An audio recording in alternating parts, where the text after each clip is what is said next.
Is it just me? This one looks a little different today. We got new camera!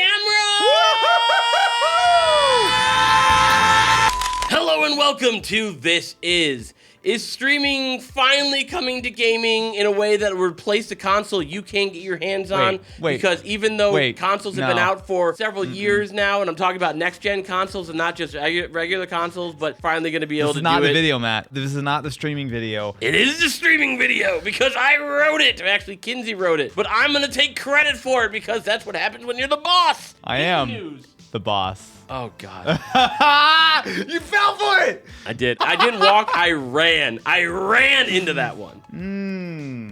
In the news recently, we've seen a lot of rumors about a brand new piece of Xbox hardware. It's the Series Stream. After literal years of speculation that Microsoft is going to create a streaming stick. So the form factor for this would be a little Roku-style stick. I imagine it's going to be like Chromecast, where it might have one of those kind of like combination power plugs that might have a wire jack. And I think that actually would be important because I think when it comes to streaming games, good Wi-Fi is fine, but any kind of latency, any kind of extra complication that you can remove from the chain is always going to make it better. And it would be very surprising to me if they sell a streaming stick that does not have at least the option of using wired internet for that better latency and that more responsive experience. We often get comments like, my internet is too slow for this. We are here to tell you that your internet is probably just fine. You know, someone's watching this video in 240p and screaming at their phone right now. Yeah, because, look.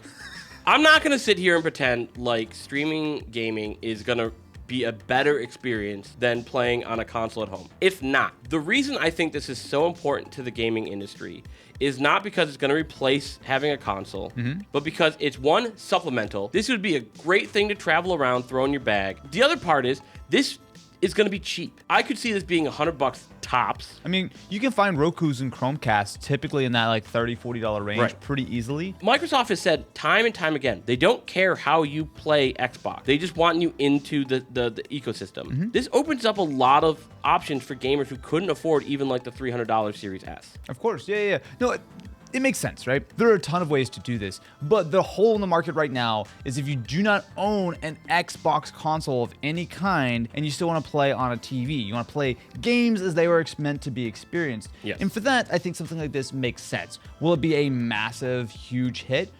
Probably not, but my main question with this is, why does Microsoft have to create the custom hardware? Why could this not be an app for a Roku or for a Chromecast or even for smart TVs, right? Like, that would be my first sort of question, because unless Microsoft has some secret sauce built into the actual hardware that would help to cut down on the latency, if there's something like that, this hardware I think could make sense. But it does seem to me like there's no real reason for Microsoft to create a piece of hardware unless maybe it is like an actual set-top box and it could completely replace your Roku or your Chromecast or whatever, and you watch 4K videos and everything like that. Like, this conversation made more sense in 2017 when the hardware was potentially coming out and whatnot, but like now... You mean when we had this conversation and everything I said would happen is happening, and that's why we're doing this video again? Yeah, you're right. Why can't it be an app? Yeah. Well, it can, and it's going to be. So Samsung TVs are going to be making an app on there. Specifically for Game Pass Ultimate or for the streaming side of things. Well, it makes sense because, I mean, like GeForce Experience, for example, is on like LG TVs and whatnot. So this is already becoming a thing. But to answer your question, why do we need a streaming stick? Because I do think they will have a little bit of that secret sauce in there. Okay. So I think that one, if you have like a dedicated video encoder, well, I guess decoder, you can get a little bit better video quality out of this versus something that's going to be built into a TV. I know they were using like, they're experimenting with H.266 video codec, which is a fraction of the size of typical video right now, even on YouTube. So right now it's around 20 megabits to have like a decent experience over there. That's 1080p 60 is what they recommend for 20 megabits. But with H.266, that could be like something like 4 or 5 megabit without losing quality. However, it's a very CPU intensive decoding process. A lot of bits you gotta unpack and repack. We're still kind of, some devices are still having trouble with H.265. So H.265 is still kind of being spread out for video codecs, which is great quality for low file sizes. With H.266, they've been experimenting with it. It's like astronomically low file sizes for how much quality you're getting. So if you have a streaming stick that has a dedicated chip in there for something like whatever video codec they're using, you can get a better video quality than what you're going to get in a standard smart TV. Will it actually be 4K? Probably not, because I mean, we're not even getting true 4K in a lot of games locally. The big challenge when we talk about latency, it's how far away are you from the data center? Disclaimer, we live pretty close to one of these Xbox data centers. There's one in LA. When I'm playing these games, I don't really have latency issues. However, someone who lives far away from them, they're going to have, your usage will vary. People are like, oh, I VPN'd into it. It's not available in my country, so I VPN'd into it, and it was trash. The reason it's not available in your country yet is because there isn't a data center there.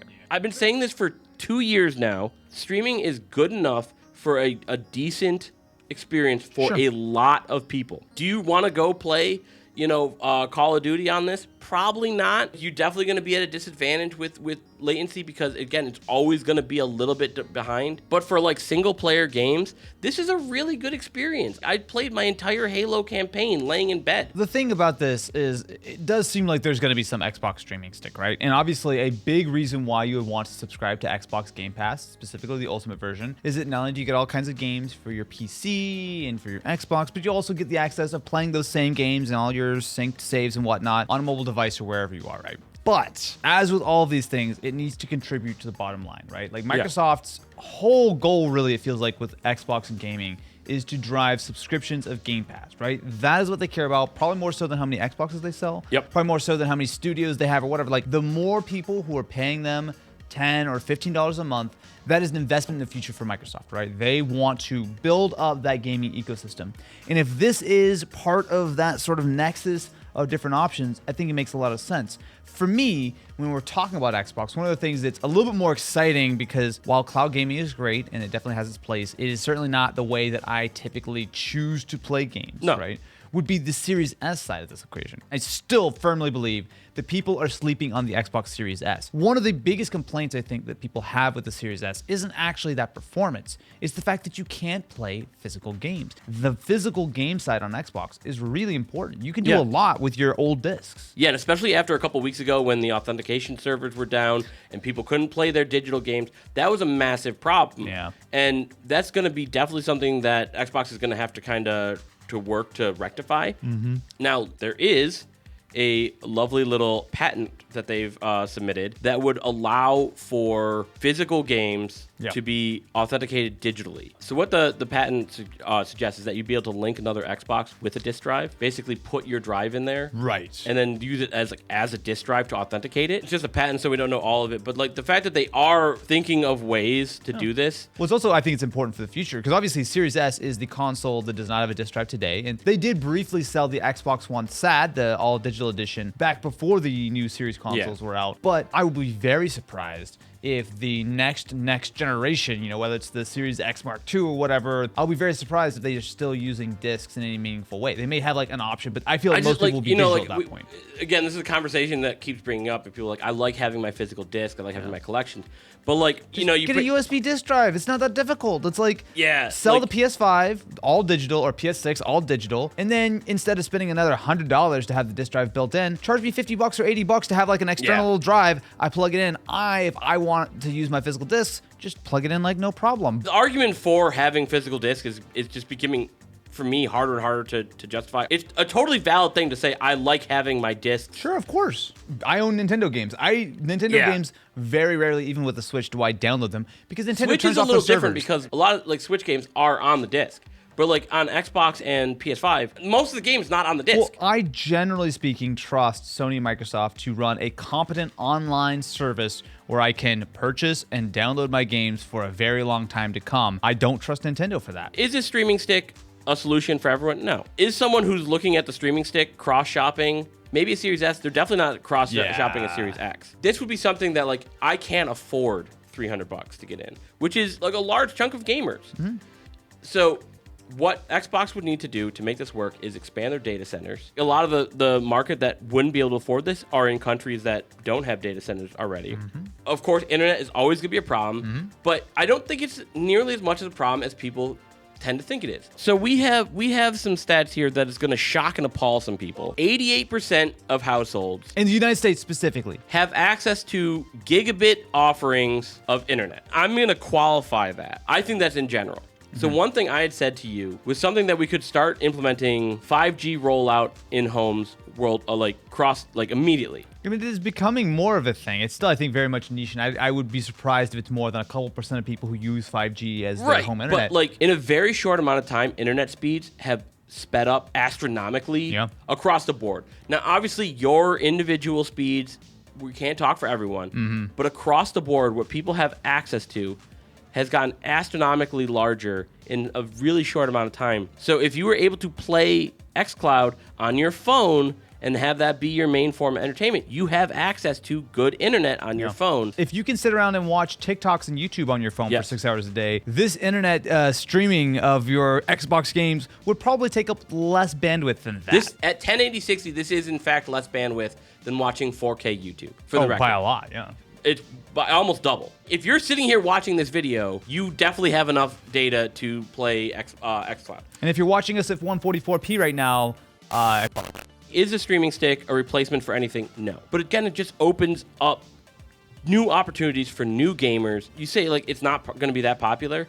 I think it's going to be more popular than you think because according to Xbox, 10 million players have been streamed games through xCloud. What percentage of those players actually try it once versus actually regularly use the service? We don't have that data, but 10 million is way more than I would have expected. Matt is so excited about cloud gaming. There are a few topics on this I'm excited for people to have access to things. I don't know why people are so against new things. New things? Matt, everyone knows new things are bad and old things are good. The only way people can enjoy games is the way I enjoy games, which is on a $3,000 PC Master Race. No one's allowed to have fun on games except the way I want to do it. No, some people want to have a cheap gaming experience that's casual. Streaming services are a good option for a low-cost investment. I apologize that you just had to sit through however many minutes of Matt ranting. But thank you very much for watching. Make sure to subscribe to the channel to help support Matt's incredible enthusiasm. And until next time, we will catch you on a even more happy special episode where I drink another Boss coffee, inevitably. I'm out, though. So the video's over.